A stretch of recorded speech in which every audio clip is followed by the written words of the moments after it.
Hello, welcome back to our channel Shankudeep and Rakhi. তো আজকে সন্ধ্যেবেলা আমি ঘুম থেকে উঠে একটু রেডি হয়ে নিচ্ছি, আর এদিকে দেখতে পাচ্ছি আমার জামার হাতার সুতোগুলো বেরিয়ে গেছে, কারণ একটু আগে একটু খোঁচা লেগেছে সেই কারণেই। তো এখন আমরা যাবো বাজারে, সোনার দোকানে একটু দরকার আছে সেই কারণে, অ্যান্ড আমরা চলেও এসেছি।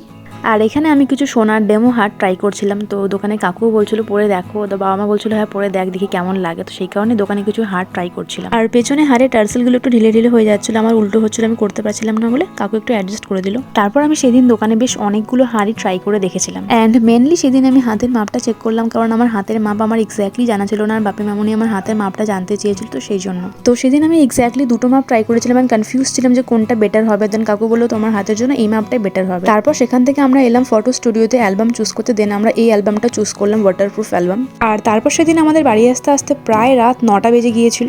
আর বাড়ি এসে সেদিন চেঞ্জ না করে আমি আগে ডিরেক্ট গেলাম রান্নাঘরে ব্ল্যাক কফি করতে, কারণ ব্ল্যাক কফি তো আমার মাস্ট খেতেই হবে। সো আজকে সন্ধ্যাটা আমার ঠিক এভাবেই কাটলো।